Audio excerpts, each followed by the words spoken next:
Hello friends, welcome back Spain news channel. எனக்கு இந்த வீடியோவில் பார்த்தீங்கன்னு வச்சுக்கோங்களேன், மிக மிக முக்கியமான ஒரு எச்சரிக்கையான ஜோதிட தாள்களை தான் இப்போ இந்த வீடியோவில் அதிரடியாக பார்க்க போகிறோம். அதாவது டிசம்பர் மாதம் 13ஆம் தேதி ஒரு பயங்கரமான நாளுங்க. அன்று தமிழ் மாதம் பார்த்தீங்கன்னு வச்சுக்கோங்களேன், குரோதி ஆண்டுடைய 8வது மாதமான கார்த்திகையுடைய 28ஆம் நாள். அதே போல் கிழமை பார்த்தீங்கன்னு வச்சுக்கோங்களேன், வெள்ளிக்கிழமை. ஸோ மங்களங்களுக்கு மங்களம் சேர்க்கிற விதமாக வெள்ளிக்கிழமை ஒரு பயங்கர சிறப்பான நாளாக வருது. என்ன நாள் அப்படின்னு பார்த்தீங்கன்னா, கார்த்திகை தீபமானது வருது. ஆக்சுவலி இந்த ஆண்டு வரக்கூடிய இந்த கார்த்திகை தீபம் ரொம்ப சிறப்பானது என்று சொல்லலாம். எந்த அளவுக்கு சிறப்புனா, மகாலட்சுமிக்கு உரிய வெள்ளிக்கிழமை, மகாலட்சுமிக்கு உரிய வெள்ளிக்கிழமை மட்டும் இல்லாமல் முருகனுக்குரிய கிருத்திகை நட்சத்திரம், முருகனுக்குரிய கிருத்திகை நட்சத்திரம் மட்டும் இல்லாமல் சிவபெருமானுக்குரிய பிரதோஷம். ஸோ இந்த ஒரே நாளில் 3 சிறப்புகள் வந்திருக்கக்கூடியது ரொம்ப அபூர்வம்.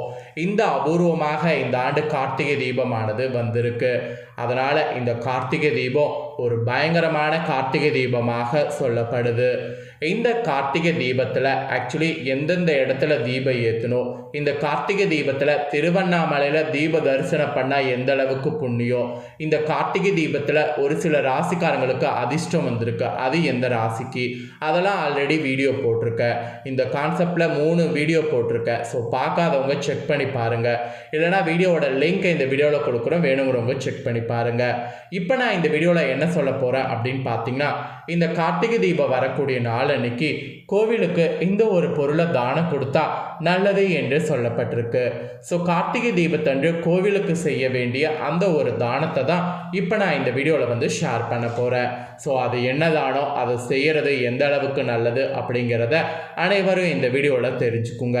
ஸோ தெரிஞ்சுக்கிறது முக்கியம் கிடையாது, இந்த தானத்தை பண்ணுறது தான் ரொம்ப முக்கியம். ஸோ தானம் எப்படி பண்ணும் அப்படிங்கிறத தெளிவாக இந்த வீடியோவில் தெரிஞ்சுக்குங்க. வாங்க அந்த தானம் ஈஸியாக இருக்குமா அப்படிங்கிறத எல்லாமே பார்க்கலாம். கோவிலுக்கு வாங்கி கொடுக்க வேண்டிய அந்த 2 பொருள் என்னங்கிறத தான் உங்களுக்கு சொல்ல போகிறேன்.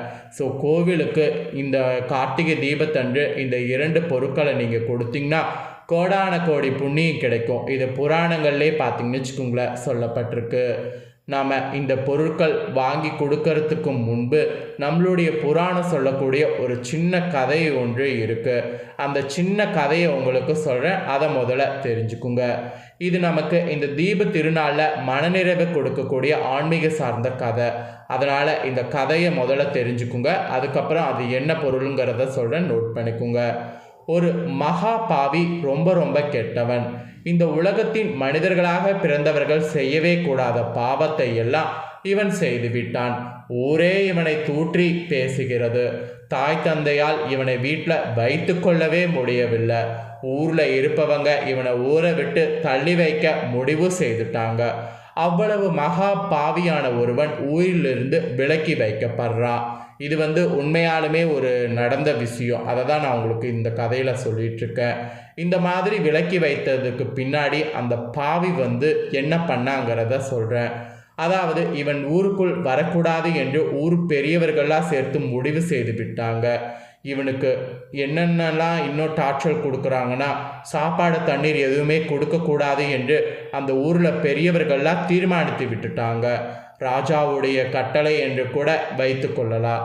அதை மீறி யாரும் அவனுக்கு உதவி செய்யக்கூடாது என்ற ஒரு இது விதிக்கப்பட்டிருக்கு.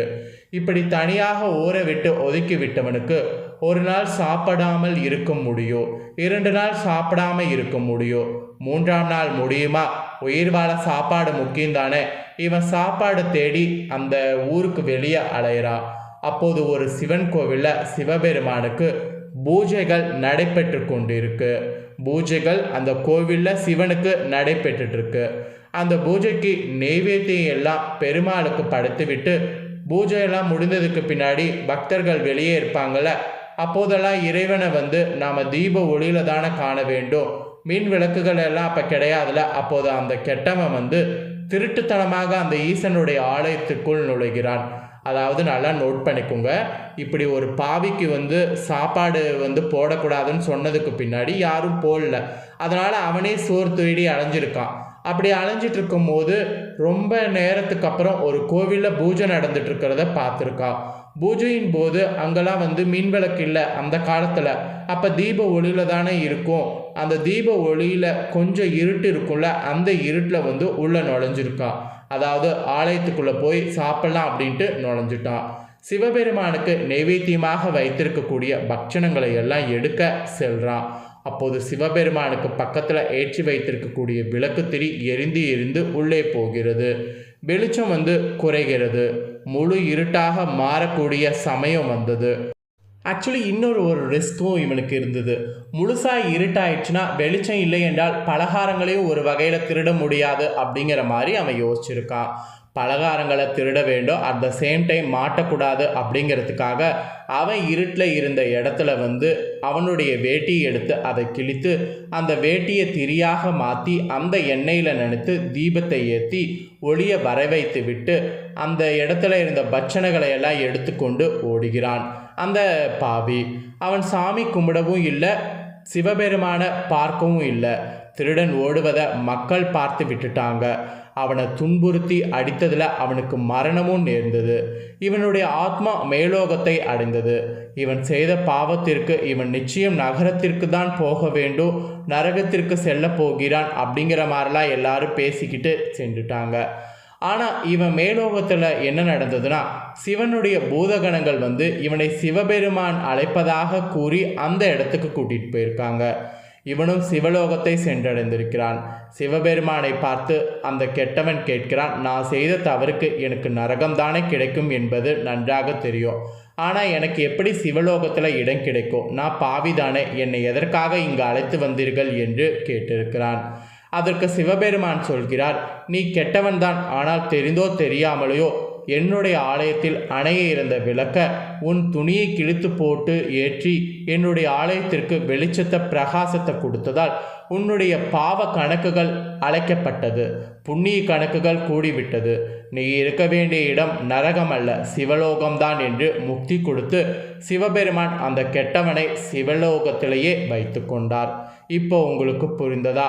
இது புராண கதையாக சொல்லப்பட்டாலும் இதில் மறைந்திருக்கக்கூடிய உண்மை எக்கச்சக்கோ. சிவாலயங்களுக்கு என்று மட்டும் கிடையாது.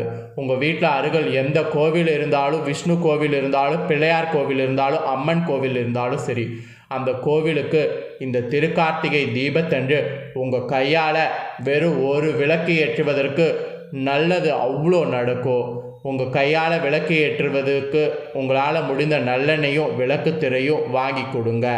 உங்கள் கைகளுக்கு மேலே எவ்வளவு விளக்கு வேணாலும் மற்றவங்க உங்கள் எண்ணெய் திரிய கொண்டு ஏற்றினாலும் அது உங்களுக்கு தான் வந்து புண்ணியமாக சேரும். இது உங்களுடைய குடும்பத்திற்கு நல்ல பலனை வந்து வாரி வாரி கொடுக்கும். செய்த பாவங்கள் எல்லாமே தொலையும். நீங்கள் கொடுத்த எண்ணெயை ஊற்றி திரிய போட்டு அந்த கோவிலுக்கு வெளிச்சத்தை கொடுக்கக்கூடிய சமயத்தில் உங்கள் குடும்பமே பிரகாசமாக ஜொலிக்கும். இது ஒரு நம்பிக்கை. ஸோ இந்த நம்பிக்கைக்கேற்ப மேல் சொன்ன வழிபாட்டு முறையில் கண்டிப்பாக நம்பிக்கை இருக்கிறவங்க இந்த மாதிரி விளக்கேற்றி நல்லெண்ணெயும் திரியும் வந்து தானம் பண்ணி பலன் பெறுங்க. ஸோ பலன் பெறுவீங்க அப்படிங்கிற நம்பிக்கையோடு நான் வீடியோவை முடிக்கிறேன். ஸோ இன்னும் நிறைய விஷயங்கள் இருக்குது, அதை எல்லாமே நான் அடுத்தடுத்த வீடியோவில் வந்து ஷேர் பண்ணுறேன்.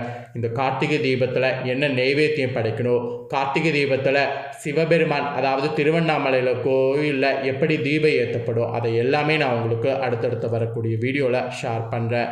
அதை எல்லாத்தையுமே தெரிஞ்சுக்க ஸ்டே டியூனாக வெயிட் பண்ணுங்கள்.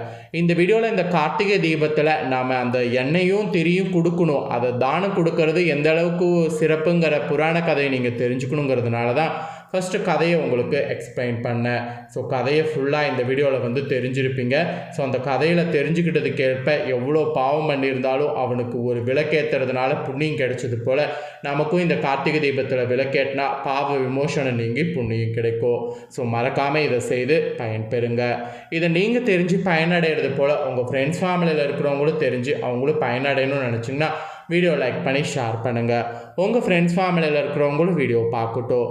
அவங்களும் கண்டிப்பாக இந்த கார்த்திகை தீபத்தில் இந்த 2 தானம் செய்கிறத பற்றி தெரிஞ்சு இந்த தானம் செய்கிறதுனால எந்த அளவுக்கு புண்ணியம் கிடைக்குங்கிறதையும் தெரிஞ்சு பயனடையட்டும். மேலும் இதே போல் புதிய அப்டேட்டான நிறைய வீடியோ நம்ம சேனலில் போடப்படும். அது எல்லாத்தையுமே உடனுக்குடனே தெரிந்து கொள்ள மறக்காமல் நம்ம சேனலை சப்ஸ்கிரைப் பண்ணுங்கள், கூட பெல் பண்ண ப்ரெஸ் பண்ணுங்கள். அதை பண்ணிங்கன்னா நான் போடுற மற்ற அப்டேட்டான எல்லா வீடியோஸும் உடனுக்குடனே தெரிந்து கொள்ளலாம். ஸோ மறக்காமல் பண்ணுங்கள்.